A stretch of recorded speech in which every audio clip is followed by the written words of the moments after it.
یه مثالی برای شما همین شورا بدم. مثلا تو هر استانی یه شورای تشکیل میشه، میگن که فلان شغل رو بهش چی بدیم؟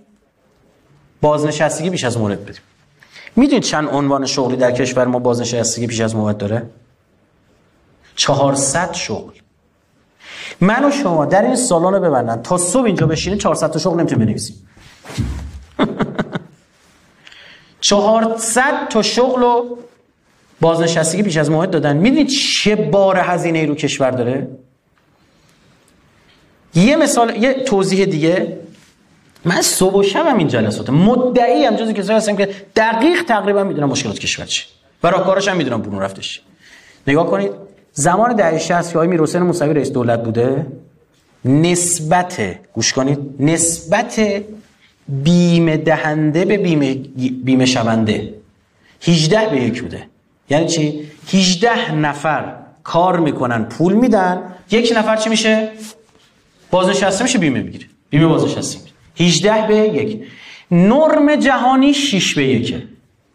یعنی 6 نفر باید کار کنن، یک نفر باید چی؟ بگیره. الان بهترین صندوق ما تامین اجتماعیه. چنده؟ 4. تمام کارش. یعنی 4 نفر پول بیمه میدن، یک نفر باید بیمه حقوق بگیره. اون حقوق اندازه بهش نمیتونی بدی، یا ناراضی، یا بخوای اندازه بدی باید خلق پول کنی بدی. هی به بانک رفاه اجازه چی میدن؟ چاپ پول میدن. آفرین. اون میشه تورم. تو صندوق کشوری و لشکری این عدد 6 و 7. یعنی چی؟ یعنی 6 نفر کار میکنن، 10 نفر حقوق میگیرن.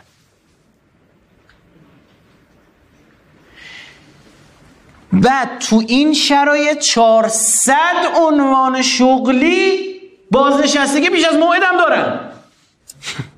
مثلا میگه حالا هر کدوم شغلا رو بگی جنگ برای خود درست کرده دیگه. میگه من بگم میگن تو اومدی.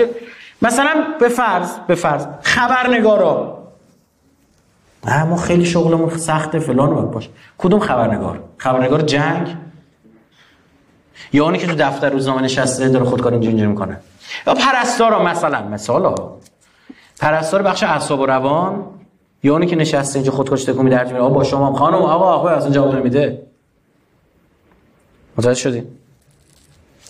هم دنبال اینا 25 ساله بازنشسته باشن برای اشغالش میکنن. تو فرانسه 1 سال 2 سال به اون سال اضافه کردن، جنگ جهانی شد.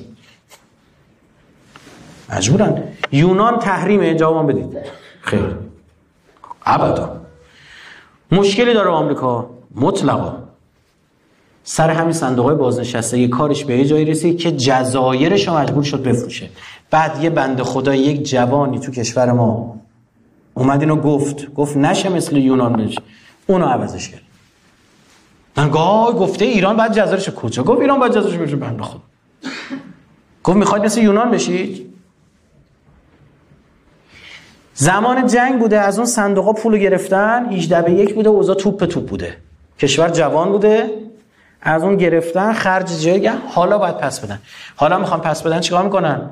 شرکت‌های دولتی رو ورشکسته هاشو میدن با که روز به روز به اون بدبختش. یا چیکار میکنن؟ یه شرکت برمیدارن، مثلا ما یه شرکتی داریم، هتل هم داره، خط هوایی هم داره، اسمش هم نمیبرم، 8000 تا کارمند داره، 8000 تا کارمند داره، 8 تا هواپیماش میپره، مثلا 80 تاش هم بپره، به ازای هر هواپیما 100 نفر کارمند داره، هواپیمای 100 تا مسافر نداره.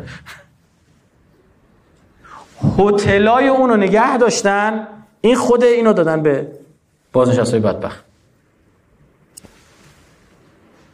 بعد حرف نمیتونی بذاری، رئیس صندوق بازنشستگی کی میذاره؟ خودش. دولت در ایران خودرو چقدر سهام داشت؟ 57 یا 54% سهام داشت. رئیس ایران خودرو کی میذاشت؟ دولت. وقتی ما میگم ما کمونیستیم، نگید یه چیزی نگید آره مرغ پخت خندش بگیره. هستیم دیگه، بیشترین دخالت رو داریم تو اقتصاد میکنیم، فضولی هم میکنیم، جلوی بخش خصوصی هم میگیریم، اجازه هم نمیدیم بدبختا کاری انجام بدن، داد مردم هم در میاریم، داد اون طرف هم. اینجوری نمیشه.